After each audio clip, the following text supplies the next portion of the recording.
Hello বন্ধুরা, তোমরা সবাই কেমন আছো? আশা করছি সবাই ভালো আছো। তো দেখো, আমি বাড়িতে একটু আমের আচার বানিয়েছিলাম, তাই ভাবলাম তোমাদের সাথেও রেসিপিটা একটু শেয়ার করি।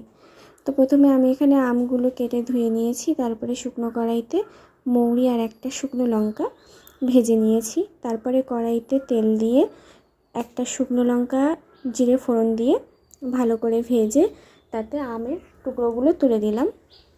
এবার এতে পরিমাণ মতো লবণ দিয়ে ভালো করে নেড়ে চেড়ে কিছুক্ষণের জন্য ঢাকা দিয়ে দেবো।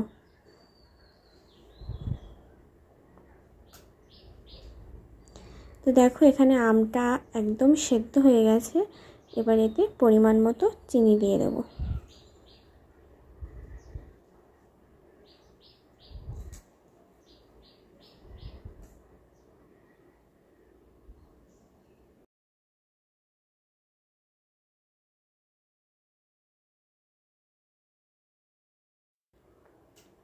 পরিমাণ মতো চিনি দিয়ে এবার এটাকে আবারও ভালোভাবে নেড়ে চেড়ে কিছুক্ষণের জন্য ঢাকা দিয়ে দেব।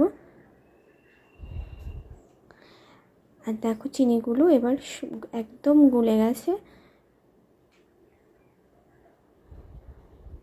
এটা সম্পূর্ণ করতে হবে একদম লো ফ্লেমে।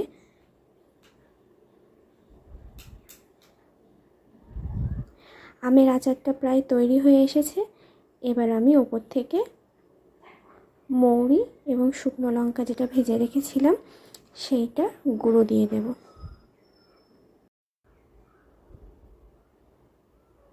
তো আমার এখানে আমের আচার একদম রেডি। তো তোমাদের কেমন লাগলো অবশ্যই কমেন্ট করে জানিও। আর ভিডিওটি ভালো লাগলে একটা লাইক করে দিও। টাটা।